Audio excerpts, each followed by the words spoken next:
Hi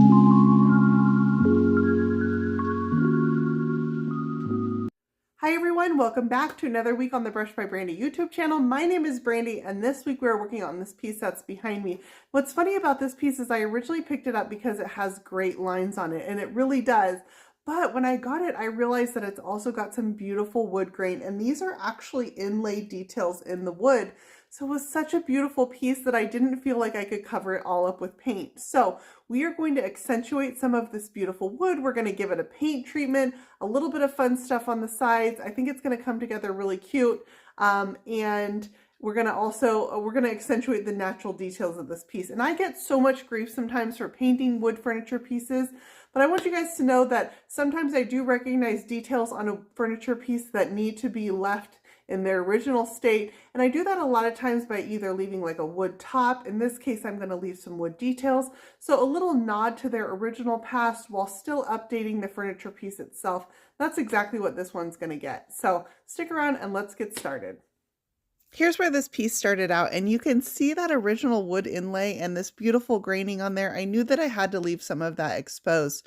So I started out by going ahead and stripping down all of the parts of the wood that I wanted exposed using my Surf Prep sander. I used an 80 grit, then a 120 and a 220 grit paper, and then I used my carbide scraper to get into some of these deep crevices along the edges of the wood.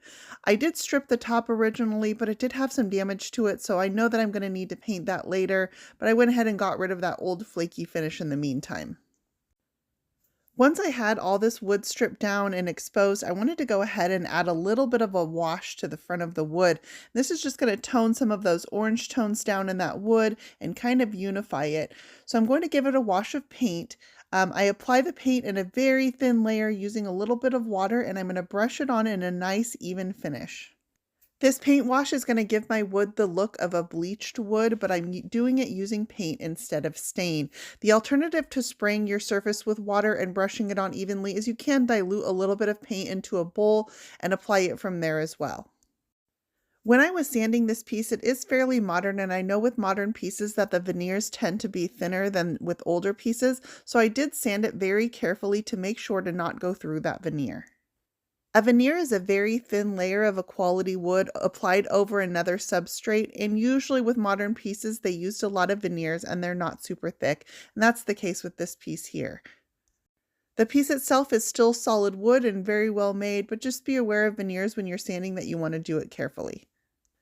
This color is called Restoration from Wiesel, and it's this perfect kind of sandy beige color to give me this whitewashed wood look. Once I've got that nice thin even coat of paint on, I'm going to go ahead and wipe over it with a clean rag, and I've sort of smoothed out the rag so that it doesn't have any wrinkles in it in the side that I'm wiping with, and that way I get a nice smooth even wipe. And I'm going to wipe with the grain of the wood because I want those striations in the paint that I'm making to be running in the same direction that my wood grain is. Right away you can see how this evens out the tone of the wood and gives it this sort of beachy feel. With the front of my drawers done, I do want to go ahead and paint around the edges of my drawers, and I'm going to do this using a dark gray to tie in with the body. By painting around the edges and bringing out, it's going to give some definition to the edges of these drawers. I did use an artist brush to get along the edges of the drawer so that I didn't paint onto my whitewashed finish. For the sides of this piece, I'm going to add a raised stencil detail, and I'm doing this using a stick and style stencil from Redesign with Prima. These are self-adhesive stencils, and I'm just wiping a little bit of textured joint compound over the top. So you'll notice that this piece of stick and style stencil is starting to look a little bit worn, and that's because I did both sides using just this one piece of stick and style, so it goes quite a long way, and you can reuse the same piece over and over and over again. This did start to build up a little bit of joint compound by the time I got to this second side, but it's still going to work just great. So I set the stick and style stencil onto my surface, and I found where I want my pattern to be, and then I'm going to go ahead and press it down to adhere it. I'm just using a spatula brush from Art Basics, also from Redesign with Prima, to apply my joint compound. When I pull it away, you can see this beautiful raised stencil detail that it reveals. I did go ahead and coat my raised stencil with a little bit of shellac just to seal that joint compound so that it doesn't reactivate when I'm brushing my paint over top. For this piece, I played with a few different color options. I wasn't really sure what I wanted to begin with, but then it started looking kind of like a beehive to me, and I thought that I wanted to go with a theme. So I'm going to use this color called Goldenrod, also from Wiesel, and I'm going to shadow around the edges using a little bit of this dark gray. This is the same dark gray that I painted around the edges of the drawers in the front, so it's going to tie in with the trim on this piece. And then I'm going to brush in a little bit of a softer color. I used Restoration here. You can also use a color of ivory or a soft white just to create a little bit of a highlight in the center, and then the shadowing around the edges in that dark gray. And I've got a nice three-tone color mix. That raised stenciling under my paint is very subtle, but it gives just the right amount of texture to the sides of this and also adds a little bit of interest to them. I started out with my lighter colors in the center, and that's because once I start brushing this gray in, it's going to tend to dirty up those lighter colors pretty quickly. So I'm going to do that last because I don't want it getting mixed up and getting gray all over those light sections in the middle. I want to keep that fairly confined to the outside. This is my first coat of paint, so I don't need to get my coat perfectly even and blended. I just need to get my colors laid out and the basic design that I want figured out. Here is a progress photo of this piece. As I started getting some paint on the body, you can see the overall color layout. I'm going to accentuate this piece using a new product called polyonlay. These are very thin wood inlays that I can apply using a little bit of glue and just stick them right onto the front of my piece. They paint up, or you can stain them just like a wood, and I used the bee and the honeycomb to bring out the yellow and the shape of this piece. It's a really cute theme. Anywhere that I needed to, I just used some clamps or some tape to hold on my polyonlay while my glue was drying. With my polyonlay honeycomb laid out on the top of this piece and all painted out, I felt like it needed a little bit of friend up there too. So I'm going to use this little tiny transfer from Redesign with Prima, and I'm just going to rub him on and then pull away that clear backing, and it's going to leave a nice little friend in my honeycomb. I also wanted to add a little bit more detail to the sky on the front, so what do bees need but some flowers? So I'm going to use one of my Redesign with Prima transfers right here too, just a little tiny piece, and I find that I do this a lot. I'll cut up my transfers and I can just add little accent pieces here and there, and it makes the piece a little bit more fun.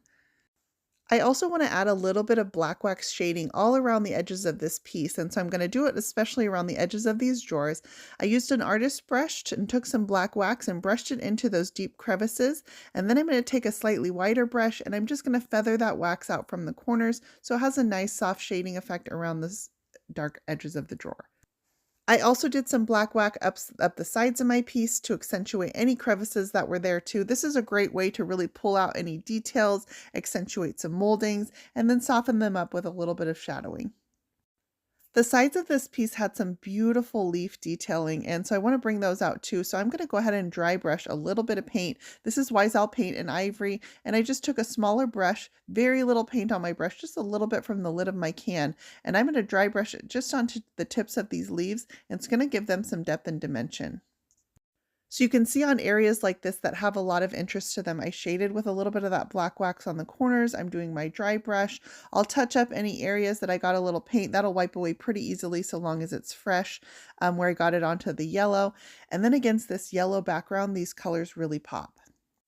Yellow ended up being the perfect choice for this. I told you guys that I struggled with the color choice at first, so it's okay to play around with a few different color options. It's just paint.